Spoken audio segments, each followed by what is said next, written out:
Zdravo dragi moji, dobrodošli na kanal. Danas ćemo praviti sočne batake, najbrži recept na svetu. Prvo ću napraviti kombinaciju začina koja se sastoji od slatke mlevene paprike, dodatka za piletinu, origano, bosiljak i malo bibera.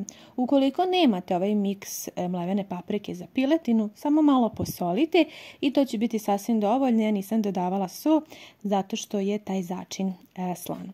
Sve dobro promešajte začine i onda dobro ovako sa rukama uvaljajte. Ja ovdje imam batak i kara batak zajedno, 3 velika, to je ukupno oko 800 grama. Dobro ih ovako uvaljajte i ovo je zaista jedan savršen recept da vam budu sočni, a toliko je jednostavan da bi oni postali sočni i mekani. Malo ih prelite ovako sa vodom od bataka koje ste oprali i onda uzmite ovako kriške margarina ili putera i poređajte preko bataka. To će im pomoći da postanu jako sočni i mekani.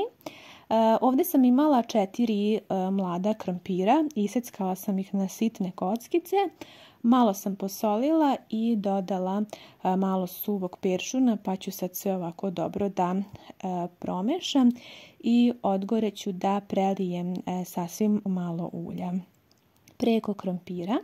I sada ovdje imam 6 velikih paprika, možete da koristite i neko drugo povrće po vašem ukusu, a meni je ovo baš onako jako fino i sve jednostavno. Imat ćemo ovdje i meso, imat ćemo jednu fantastičnu salatu, ostanite sa mnom do kraja i vidjet ćete šta ćemo napraviti. Zaista mislim da će vam se ovaj recept jako dopasti.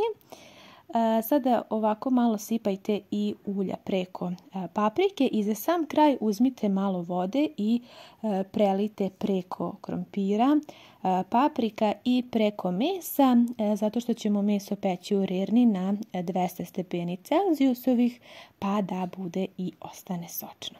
Odnesite ručak na pečenje, a sada spremamo preliv koji se sastoji od kiselog mlijeka 200 grama i jednog jajeta. Dodajem malo sirćeta po svom ukusu, posolit ću također i sve zajedno dobro promešati.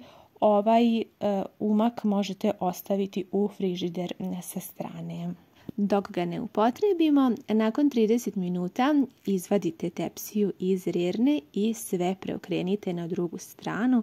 Pogledajte koliko su sočni ovi bataci, a miris, žao mi je što ne možete da osjetite koliko je ovo zaista fino. Preokrenite i paprike na drugu stranu i krompir, pa vratite u rernu na pečenje.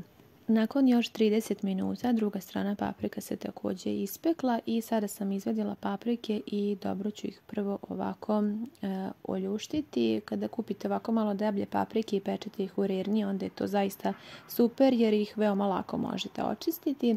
A zatim uzmite i ovako iseckajte paprike na što sitnije, pa vratite ovu posudicu u kojoj je taj sočan saft u kom su se pekle. Zatim paprike prebacite u kiselo mlijeko sa jajima koje smo napravili, pa dobro promešajte. Zatim izvadite i krompir, pa sve dodajte unutra. Sada je i krompir pečen, proverite da li je. Ako jeste, ubacite unutra i sve zajedno promešajte, pa vratite u tepsiju da se lepo zapeče. Možete isključiti vašu rernu i tako ostaviti još 10 minuta i nakon sat i 10 minuta ovo jelo možete poslužiti. Meni je bilo toliko potrebno za pečenje i zaista je fantastičnog ukusa.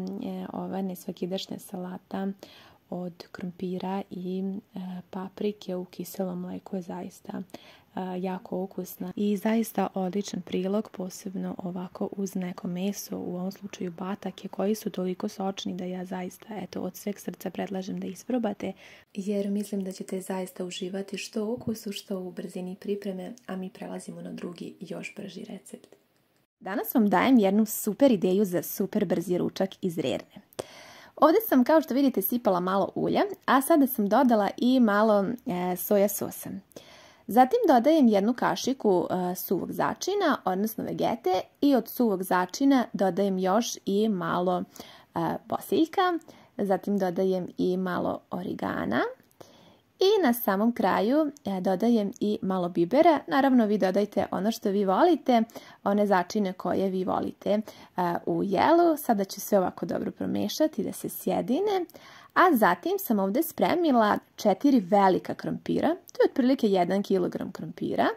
I sada ću sav taj krompir ovako da uvaljam u ovaj sos od ulja i začina. Daće jako lepu aromu i ukus. Sada sam uzela jednu tepsiju srednje veličine i poređat ću prvo ovaj krompir koji će biti zaista jako, jako ukusan. Ostalo mi je još malo sosa, pa sam onda pripremila ovdje i oko pola kilograma sveže slanine koja je već bila iseckana ovako i skroz ću je uvaljati u ovaj naš savršen sos i onda ću da preko krompira poslažem ovako i slaninu. Zaista dugo nisam pravila ovaj ručak, a jako je brz i izuzetno ukusan i mislim da će svi ljubitelji mesa i gurmani voleti ovaj ručak zato što je pre svega brz, a jako je ukusan. Sad ovdje imam nekoliko paprika, neke su šiljate, neke su babure.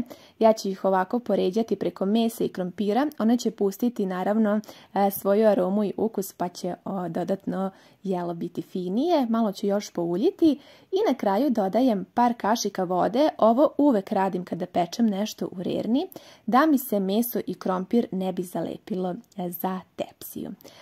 Ovaj ručak sada ide na pečenje u već zagrejanu rernu na 200 stepeni. Sve ukupno sam pekla tačno sat vremena i 5 minuta. Nakon toga sam isključila rernu, a ostavila sam još nekih 10 minuta na toplom da stoji i onda je sve bilo spremno. Kao što vidite, ovo je stvarno super brz i veoma ukusan ručak. Ja vam sad pokazujem kako se slanina jako lepo ispekla i evo kao što vidite ništa se nije zalepilo za tepsiju, što je jako važno. Sada ću da pospem sa svežim peršunom i ovdje sam kupila neki kari u spreju. Iskreno da budem, prvi put ga koristim. Ne znam da li ste ga vi probali. Ako jeste, pišite mi u komentarima kako se vama čini. Ja kada budem isprobala, javit ću vam utiske. I evo sada ću da postavim sve na tanjir, dodajem još malo svežeg peršuna i u svoju porciju dodajem još malo kari jer ja to zaista i volim. Ovo je jako lepa kombinacija, veoma ukusna i najvažnije izuzetno brza. Nadam se da vam se ovaj predlog ručka dopao. Nadam se da ćete isprobati da ispečete i pripremite slaninu na ovaj način i da sam vam dala jednu ideju za brzi ručak. Mi se vidimo u nekom novom videu, a do tada ljubim vas sve puno.